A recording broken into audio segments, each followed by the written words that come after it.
Hey everyone, welcome back to The Explainer. So, if you've been keeping tabs on current affairs between February and May of 2026, you already know it's been an absolute whirlwind.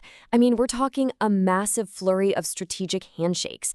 But instead of just listing off a bunch of raw updates, today we're going to transform all of that data into a really clear thematic roadmap of the future. Let's get into it. Now, getting to grips with the why and the how behind all these agreements is absolutely essential. And like our source material points out, it's not just about passing your competitive exams, it's about totally standing out in the interview phase. Grasping the actual narrative behind these pacts, that's the real game changer that'll separate you from the pack. To make all this super easy to digest, we've broken the timeline down into four main pillars: the AI and tech boom, green pacts and wildlife, modernizing traditional healthcare, and finally, global trade and security.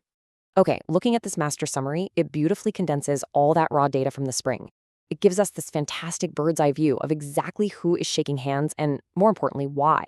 I mean, you've got the RBI pairing up with I-4C, and then over here, the Indian Army teaming up with Ladakh's Force Department. It's pretty obvious, right?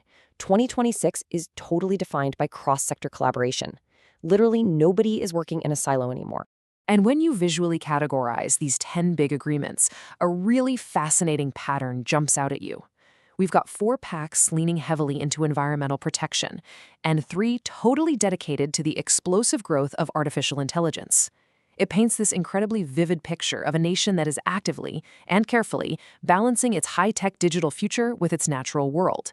Which brings us to Section 1, the AI and tech boom, focusing on the digital frontiers of 2026. So the key takeaway here is that AI isn't just operating in some isolated tech bubble. Far from it. For example, on May 8th, India AI and ICMR locked in this massive MoU to supercharge AI-driven healthcare across the entire country. And on the diplomatic front, India and Sweden actually deepened their AI ties through the SI-TAC framework way back in February. Tech is literally infiltrating every single sector right now, from modern diplomacy to translating and unlocking ancient healthcare research. But here's where it gets really interesting. With all this rapid, frankly aggressive technological growth, a huge question pops up. How exactly does a nation balance artificial intelligence with natural conservation? I mean, how do you build out massive server farms and AI hubs while also protecting endangered species? It's like a giant puzzle. And that transitions us perfectly to Section 2, green pacts and wildlife and protecting the natural world. What we're seeing here is this brilliant strategic duality. On one side, you have incredibly localized, boots-on-the-ground conservation. Take March 4th, for instance, the Indian Army partnering directly with the Ladakh Force Department specifically to protect the snow leopard. But then, simultaneously, you have these massive global-scale agreements. Like on April 27th, India partnered with the UNDP and the Global Environment Facility for this sweeping, massive biodiversity project. It's micro and macro conservation happening at the exact same time. Just look at this chronological burst in the spring. The momentum is absolutely relentless.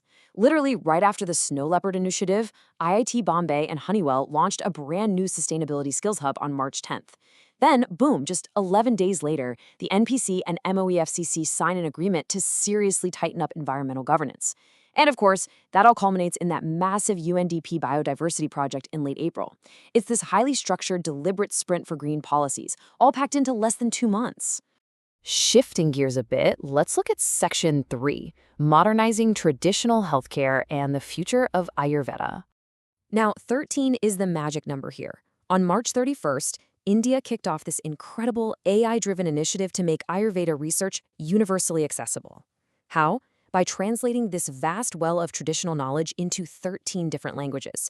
It perfectly bridges our first pillar of AI tech with ancient medical wisdom. Basically, they're making absolutely sure that language is no longer a barrier to accessing this research. And you know, we really need to talk about this February 11th agreement because it is a massive milestone.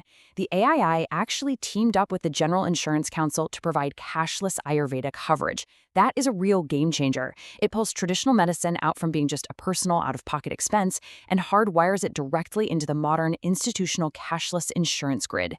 It totally legitimizes and modernizes access to this kind of care. All right, let's zoom out to our fourth and final pillar, global trade and security, expanding footprints and securing assets. So, on February 18th, the Adani-Marcel Pact was signed. Now, you might be wondering, why should I care about this specific pact? Well, as our sources point out, global shipping agreements like this are so much more than just corporate handshakes. They have the potential to completely rewire global logistics. The efficiency of maritime shipping directly impacts supply chains, and that directly impacts the cost of the everyday goods sitting on your local store shelves. But obviously, as global trade expands and more money flows digitally, the risk of cyber threats just skyrockets. Securing that domestic financial landscape is exactly what the Reserve Bank of India's May 13th partnership is all about. The RBI actually teamed up with I4C specifically to beef up online banking security. Think of it as the ultimate defensive shield we need in an increasingly digital economy. Wow, okay, so we've covered a lot of ground today. We looked at the massive leaps in AI, robust environmental pacts, the modernization of traditional healthcare, and the tightening of global trade and security. As you gear up for your exams and interviews, I really want to leave you with this thought. You aren't just memorizing random dates and acronyms here, you are literally watching a nation's strategic history unfold in real time. So what do you think? Which of these 2026 agreements is going to reshape our world the fastest? Thanks so much for hanging out with me on this explainer, and I'll catch you in the next one.